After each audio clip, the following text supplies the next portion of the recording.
Era el núcleo de familia donde se educaba a los hijos y se les inducía también al trabajo. Esta gente estaba preocupada porque sus hijos fueran gente laboriosa. Hoy día las familias, entonces, no le digamos al pelado que haga tal cosa porque no, todavía no. Y entonces el papá y la mamá se convierten en hazmelotodo de los hijos y hacen de los hijos, perdónenme la expresión, unos pequeños, lindos y hermosos zánganos en su casa, porque no les enseñan. Y cuando el hijo salga del círculo concéntrico de su familia de origen, va a tener un problema cuando quiera formar su familia nuclear. Así que, mi querida señora, enséñele a su linda niña los principios del desarrollo de la vida. Y a su hijo también, enséñele todo eso. Y usted asegurará un buen futuro para su red familiar. Entonces, estos antiguos se preocupaban porque sus hijos fueran gente trabajadora. Mire lo que dice el libro de Isaías, capítulo 28, verso 26 al 29. Porque su Dios le instruye y le enseña lo recto. Porque el eneldo no se trilla con trillo, ni sobre el camino se pasa rueda de carreta, sino que con un palo se sacude el eneldo y el camino con una vara. El grano se trilla, pero no lo trillará para siempre, ni lo comprime en la rueda con su carreta, ni lo quebranta con los dientes de su trillo. También esto salió de Jehová de los ejércitos para hacer maravilloso el consejo y engrandecer la sabiduría. ¿Saben?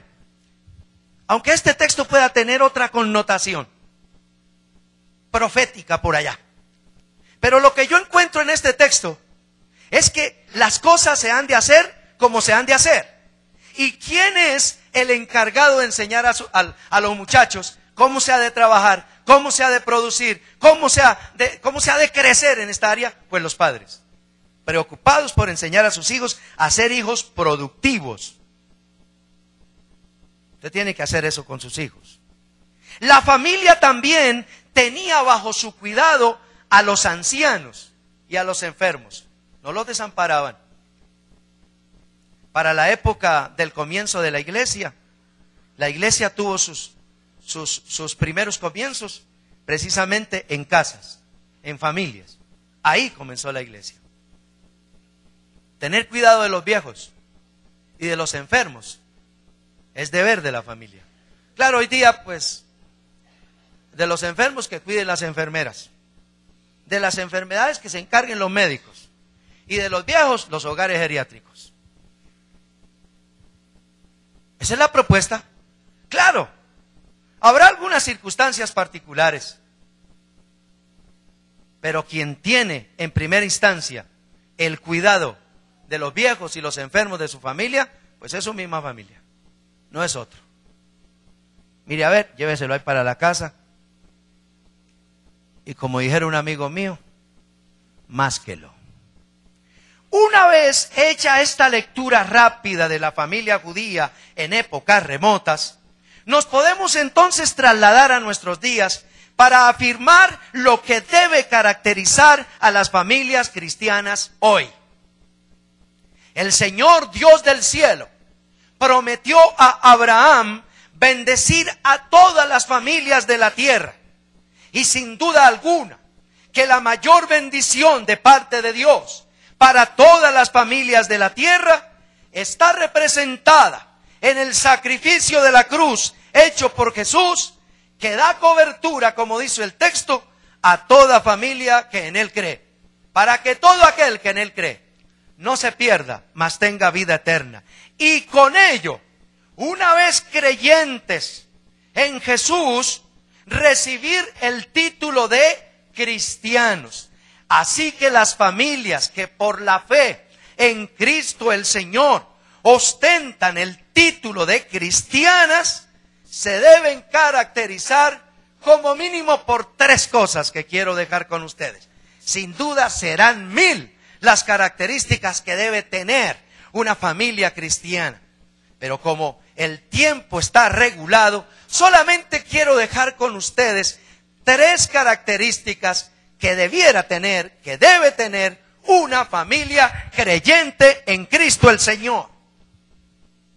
Lo que leímos en el libro de los Salmos, capítulo 68, versos 5 al 6, es que Dios está interesado en hacer que la gente habite en familia. Y para habitar en familia, aquí viene la primera característica. Debemos ser familias unidas. Claro. Dice el texto, ¿podrán caminar 2 de la mano si no están de acuerdo? Venga, Pastor Mario. Hemos cogido de la mano. Vamos a arrancar a caminar. 1, 2, 3. Oiga, qué lío. Pero no me dijo para dónde. No le dije para dónde, ¿verdad? Y usted tampoco me preguntó. Pues entonces pongámonos de acuerdo. Entonces nos ponemos de acuerdo. Gracias, Pastor Mario. Familias unidas. Esto no estaba en el libreto, lo que pasa es que aproveché al Pastor Mario ahí y le dije por debajo de la cuerda, usted para allá, yo para acá. Cuando hablamos de unidad, esta clase de unidad a la que me estoy refiriendo hoy, a la que hago referencia, no necesariamente implica unicidad de criterios o de pensamientos. Porque podemos estar unidos con el Pastor Mario, aunque él piense diferente a mí, aunque él tenga criterios diferentes a los míos. Usted y su familia, su cónyuge y sus hijos, como núcleo de familia, siempre tendrán criterios diferentes, siempre tendrán pensamientos diferentes. Entonces, ¿a qué unidad se refiere usted, pastor?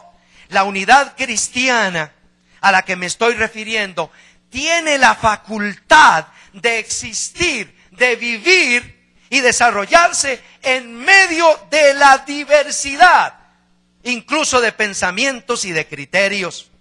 Un buen ejemplo de unidad los podemos buscar en la Biblia. Por ejemplo, la Biblia nos dice en el libro de Génesis, capítulo 13, versículo número 8, nos habla de la unidad de la convivencia.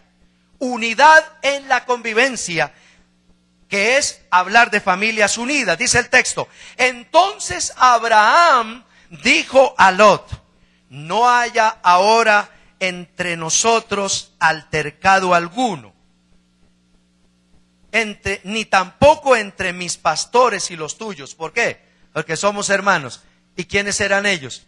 Tío y sobrino. ¿Y eso qué es? Familia. La unidad en la convivencia, aún en medio de la diferencia. Tenemos que aprender a vivir esa unidad en la convivencia. Y eso hará de nuestras familias que se caractericen por ser cristianas. En segunda instancia, hablando de las familias unidas, no solo unidad en la convivencia, sino como lo plantea el apóstol Pablo en el libro de Efesios, capítulo 4, verso 12, nos habla de la unidad en la fe. Hasta que todos, dice el texto, lleguemos a la unidad de la fe y del conocimiento del Hijo de Dios, a un varón perfecto, a la medida de la estatura, de la plenitud de Cristo. Familias unidas han de ser aquellas familias que saben convivir en medio de la diferencia. Familias unidas han de ser aquellas que luchan por la unidad de la fe en su entorno, en su círculo. Pero también, dice el mismo libro de Efesios, el capítulo 4, verso 3, hablando de la unidad en el Espíritu, dice el texto, solícitos en guardar la unidad del Espíritu en el vínculo de la paz. Una familia unida, una familia cristiana, se caracterizará entonces por ser una familia unida, unida en la convivencia, unida en la fe, unida en el Espíritu. Eso hará entonces de esa familia, que esa unidad que profesa esa familia, la promueva al crecimiento,